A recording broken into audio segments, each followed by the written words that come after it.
What is the position of our dollar reserves? It's gone up from $6 billion as of last month. It was $11.8 billion, our dollar reserves. It's gone up from 2.5 months of import cover. We are now at 5 months of import cover.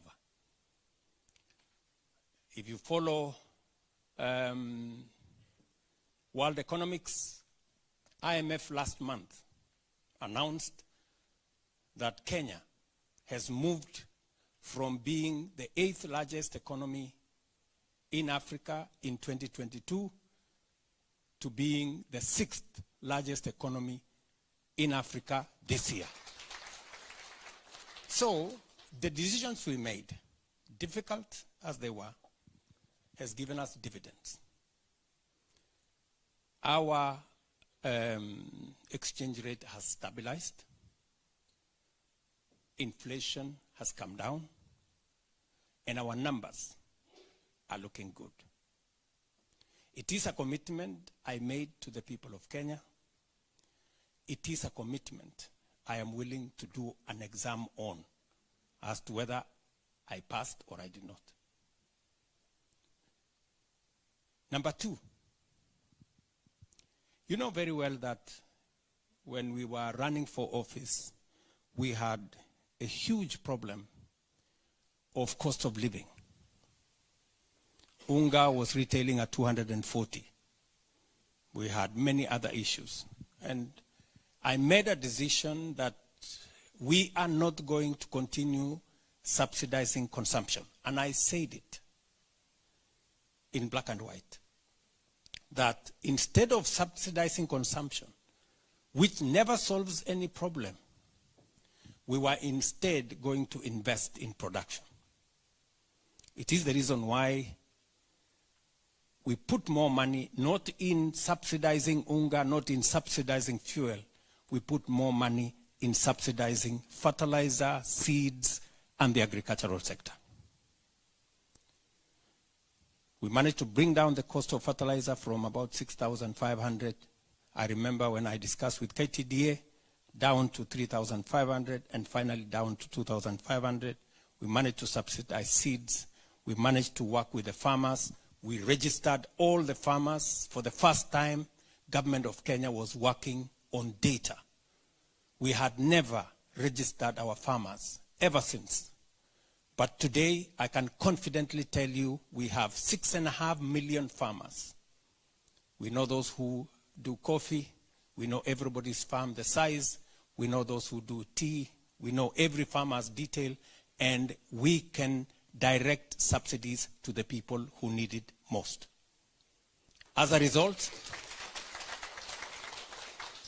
and by the way, the process of registration of farmers was very interesting. We had been given a bill of 6 billion shillings by somebody who wanted the process of registering farmers. We didn't have 6 billion shillings, and I was not willing to look for it. So what did we do? We mobilized our chiefs, assistant chiefs, and Likuru, Mzee wa Mitaa, all those people, because they live in the villages. Today, we have a solid database. We collected that data in 1 month for free.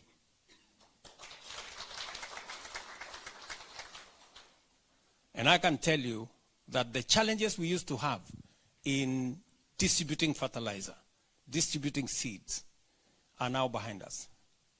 The crooks who used to collect, somebody has 3 acres, they go get fertilizer for 100 acres, they sell the balance, and they cause unnecessary shortages. That is now behind us. If you are a farmer today, including William Ruto, I have a voucher. I can only buy as many bags as my piece of land is registered. And we have gotten rid of corruption. We have eliminated theft of fertilizer. Today, we can, with sufficient accuracy, know how much fertilizer we need for our coffee, for our tea, for our sugarcane, for our maize, and all the other crops. What has happened? I committed myself that I was going to modernize agriculture, because I understood a bit of it because I have been Minister of Agriculture before. Today, I can stand here before you, and if you have parents at home, they will tell you.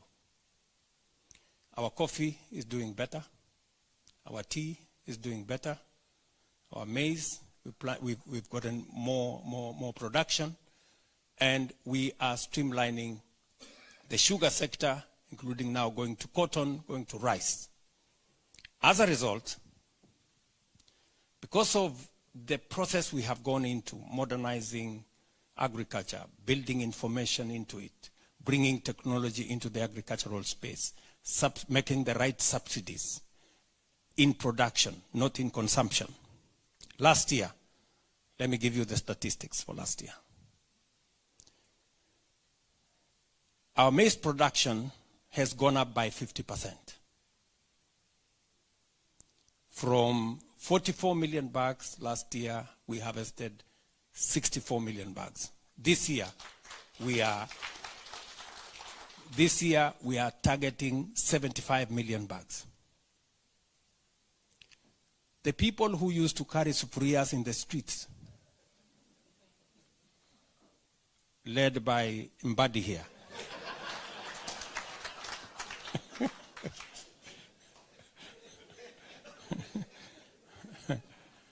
yeah, have left the streets because the price of unga has come from 240, is now 160, 140, 120. Tea.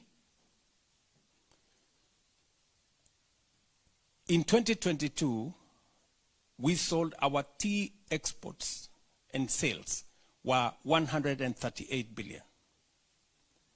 Last year, our tea was 215 billion.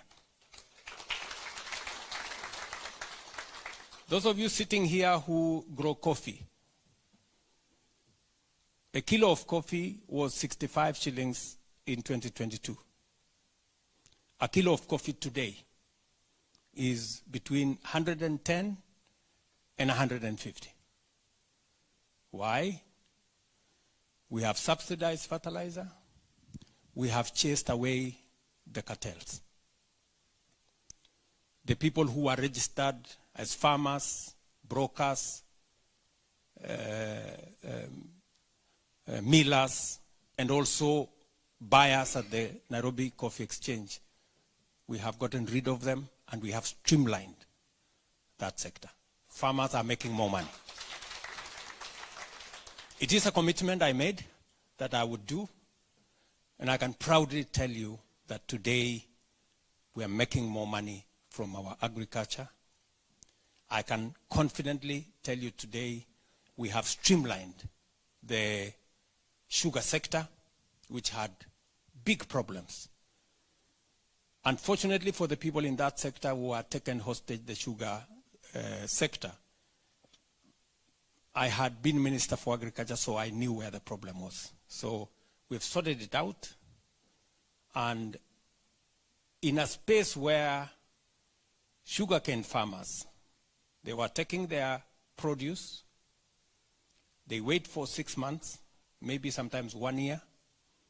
And I'm sure if you have sugarcane farmers here or at home, they will tell you. Finally, there was no money. I had to look for money from government to go and pay farmers, to go and pay workers in sugar factories. And I told them that that was not going to go on. It's not going to be business as usual. If you heard that I made a phrase called Mambo ni Matatu, it was because of sugar. And I went and told those crooked people there, you have to get out of this space, because it was not going to be business as usual. So what has happened in that space? Because of the interventions we have made, production in the sugar sector has moved from 495, almost 500,000 metric tons in 2022. This year, we were at 815,000 metric tons. from 50 billion shillings every year to now 90 billion. And today I can confidently tell you Mumias, which could not pay workers, which could not pay farmers, which could not pay taxes. Today, Mumias pays farmers every 7 days, pays their workers every month. This year in January, we went to pay dividends to sugarcane farmers for the first time in the history of Kenya. I am not talking about what's going to happen. I am talking about what happened. And end of this year, by God's grace, because now we have